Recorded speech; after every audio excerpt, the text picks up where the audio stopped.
उधर एनटीए और शिक्षा मंत्री धर्मेंद्र प्रधान पेपर लीक और बड़े पैमाने पर धांधली से तो इनकार कर रहे हैं, लेकिन बड़ा सवाल यह है कि पटना और गुजरात की गोधरा में एफआईआर दर्ज क्यों हुई, क्यों लोगों को गिरफ्तार किया गया और दोनों ही राज्यों में खुद पुलिस धांधली और पेपर लीक का दावा क्यों कर रही है। साफ है कि दाल में कुछ काला है और तभी आज का कर्ता सीबीआई जांच की मांग कर रहे हैं। पहले आपको दिखाते हैं पटना में क्या हुआ।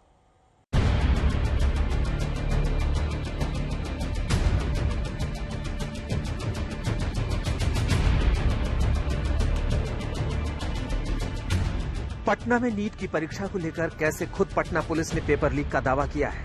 अब इस केस की जांच आर्थिक अपराध और साइबर क्राइम ब्रांच ने अपने हाथों में ले लिया है। अपनी एफआईआर में पटना के शास्त्री नगर पुलिस स्टेशन के थानाध्यक्ष ने दावा किया है कि नीट परीक्षा के दिन दोपहर में उन्होंने इनपुट के आधार पर एक सफेद कार को पकड़ा। झारखंड नंबर की इस कार में मुख्य आरोपी जूनियर इंजीनियर सिकंदर यादवेंदु के अलावा अखिलेश और बिट्टू को पकड़ा था। उनकी गाड़ी से कुछ छात्रों के एडमिट कार्ड की फोटोकॉपी मिली थी। पूछताछ करने पर सिकंदर ने बताया कि उसने सेफ हाउस में पेपर सॉल्वर और कैंडिडेट बिठा रखे हैं। उसके साथ कार में बैठे अखिलेश और बिट्टू को गिरफ्तार कर लिया। पुलिस को सेफ हाउस की छापेमारी पर जले और गीले प्रश्न पत्र मिले। कार से बरामद एडमिट कार्ड के आधार पर वो डीएवी स्कूल पहुंचे, जहां आयुष कुमार नाम का छात्र परीक्षा दे रहा था। परीक्षा के बाद पुलिस ने उसे हिरासत में लेकर पूछताछ की तो उसने बताया कि एक दिन पहले उसे जो प्रश्न पत्र याद करने के लिए दिया गया था, परीक्षा में हूबहू वही प्रश्न आया। हालांकि केंद्रीय मंत्री धर्मेंद्र प्रधान ने पेपर लीक की बात से साफ इनकार किया है। आज उन्होंने छात्रों और परिजनों से मुलाकात कर उन्हें इंसाफ का भरोसा दिया है। मैं आपसे ये पूछना चाह रही हूँ कि पेपर लीक नहीं हुआ है, इस निष्कर्ष पर आप कैसे पहुंचे हैं? क्या अपनी तरफ से आपने जांच एजेंसियों से बातचीत की है या अपनी खुद की कोई इन्वेस्टिगेशन आप लोग कर रहे हैं?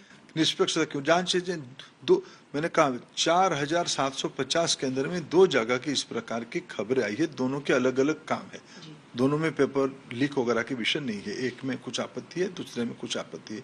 वहां की स्थानीय एजेंसी काम कर रहा है। इसके सर्वोपरि सुप्रीम कोर्ट की नजर में 8 जुलाई को सुप्रीम कोर्ट की भारत सरकार को भी नोटिस है। हम अपना पक्ष रखेंगे। मैं आज ही आपके माध्यम से आश्वस्त करना चाहता हूं, सारे विद्यार्थियों के हितों को सुरक्षित रखा जाएगा। दूसरी तरफ पटना पुलिस एनटीए से प्रश्न पत्र मांग रही है ताकि वो बरामद किए गए प्रश्न पत्र से मिलान कर पुख्ता कर सके कि पेपर लीक का उसका दावा सही है। लेकिन एनटीए ने प्रश्न पत्र अब तक नहीं दिया है, लिहाजा बिहार की राजनीति भी इस मामले को लेकर गर्म है। केंद्र सरकार, भारत सरकार के माननीय शिक्षा मंत्री जी कह रहे हैं कोई धांधली नहीं हुई है। अगर धांधली नहीं हुई है तो फिर अरेस्टिंग क्यों हुई है, क्यों जेल में डाले गए हैं, बिहार पुलिस ने क्यों पकड़ा है? पटना पुलिस कुल 13 लोगों को गिरफ्तार कर चुकी है। इनमें परीक्षार्थी और उनके अभिभावक भी शामिल हैं। शुरुआत सिकंदर से हुई, जिससे पूछताछ के बाद कोचिंग चलाने वाले अमित को पकड़ा। फिर नीतीश को शिकंजे में लिया, जो बीपीएससी टीचर परीक्षा के पेपर लीक में भी शामिल था। बिहार के नालंदा से संजीव सिंह नाम के एक शख्स को भी पकड़ा गया है, जिसे इस कांड का सरगना माना जा रहा है। ये सारे लोग छात्रों से संपर्क कर पैसे लेकर प्रश्न पत्र देने में शामिल बताए गए हैं। बिहार पुलिस के मुताबिक 35 उम्मीदवारों को प्रश्न पत्र दिए गए और हर छात्र से 30 से 32 लाख रुपए लिए गए। बिहार पुलिस का कहना है कि ट्रांसपोर्टेशन के दौरान पेपर लीक किया गया। मामले की गंभीरता को देखते हुए जांच का जिम्मा पटना पुलिस से खुद आर्थिक अपराध शाखा और साइबर विंग ने संभाल लिया है। लेकिन एनटीए के रवैये से जांच आगे नहीं बढ़ पा रही है। आदित्य वैभव, पटना, आज तक।